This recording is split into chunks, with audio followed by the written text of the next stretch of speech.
Watch this before you have your middle schooler do a science fair project. These are 10 tips on how to get the most out of your science fair experience. Tip number 1.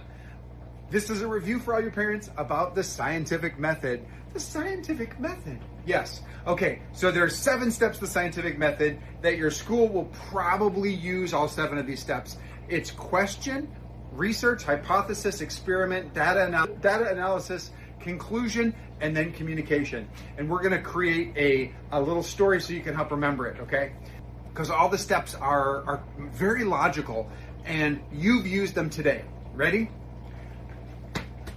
Oh my gosh, I can't find my car keys. Well, okay, you need your car keys. There's your question. Okay, well, here's my research. Okay, I came home yesterday from the restaurant and I drove here. My car is in the driveway, so the car keys are probably somewhere in the house. That's research. Now you've got our hypotheses. Hypothesis number 1, my car keys are in the pants I wore last night. Hypothesis number 2, they're in the jar I'm supposed to put the car keys into. Hypothesis number 3, my wife took the car keys and put them somewhere else. Hypothesis number 4, the car keys magically disappeared because there's elves in the house. All of those could be true.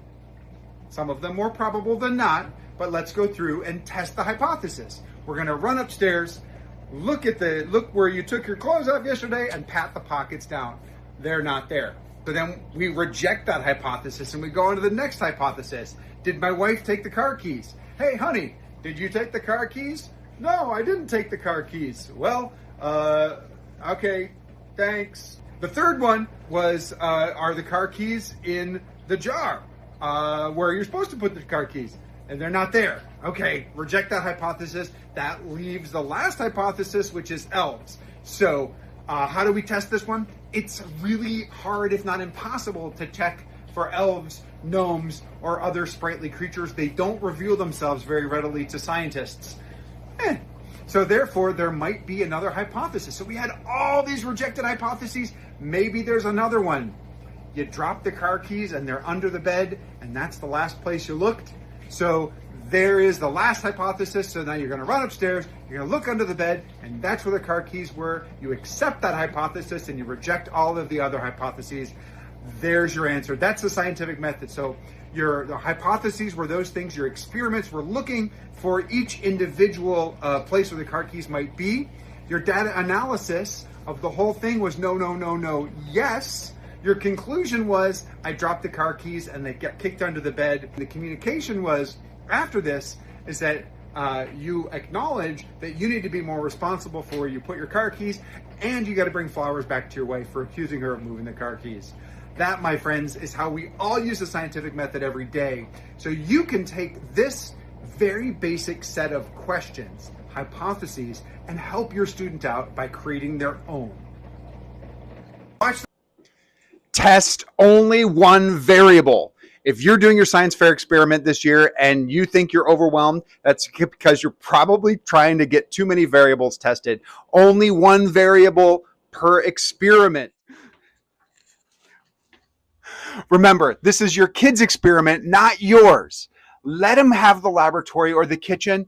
Put them in there. Let them make mistakes. Let them make a mess. Remember, they need to be in that kitchen and they need to cook. Good science is repeatable, which is why you want to have replicates of your experiments. This is sometimes called an N. You want to have a large number of each treatment that you're doing. Let's say you're doing a dose response from 0 to 10 of a concentration of a material in with the algae. So your first experiment might just be, okay, just do all of those different doses with an N of 1 to see if you get a change. You get your change, you've made your first observations. Now you want to do it with rigor that you're going to be able to actually go and apply statistics to.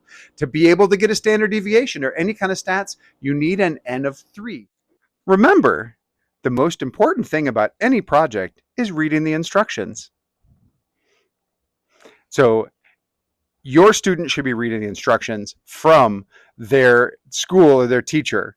And also, they should be reading the instructions from any manufacturer that happens to put out a giant manual on how to grow algae. Quantitative versus qualitative. Quantitative data are things that have a quantity, a number assigned to them. Qualitative data are things that are more or less than, and they usually use a little bit more human intuition to do that. So here is our algae beads. The color chart on there is qualitative. You get to look at the color and decide which quantitative number you get to assign to it.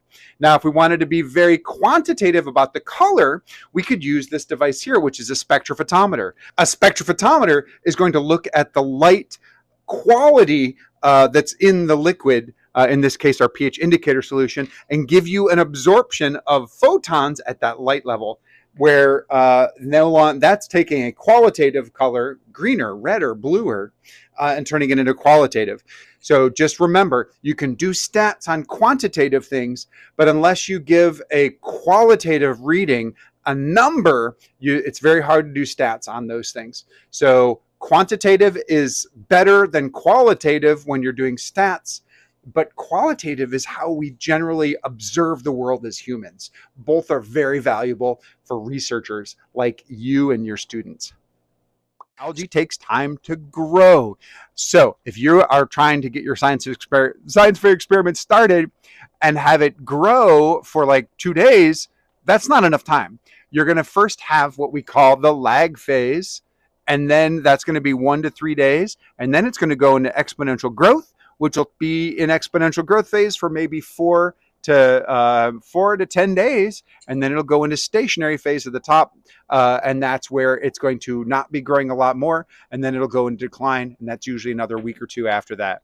So take your time. If you're going to do a growing experiment with algae, give it a good month. That way you can make some mistakes, because you will make a few mistakes as you go through, and that's science. More mistakes than breakthroughs. That's how it happens. Parenting is exhausting. I have to ask my kids constantly to put stuff into the dishwasher, and I finally came up with a solution, which was to not let my 16-year-old son use the car at all if there's a dish in the sink, any dish in the sink. The same thing could be said about teaching them. So when they're doing their science fair experiments, don't give them the answers. Don't wash their dishes for them. You've got to show them how to wash their dishes, and this is by asking them questions. Failure is an option, and a likely option. Behind me is a whole bunch of R&D material.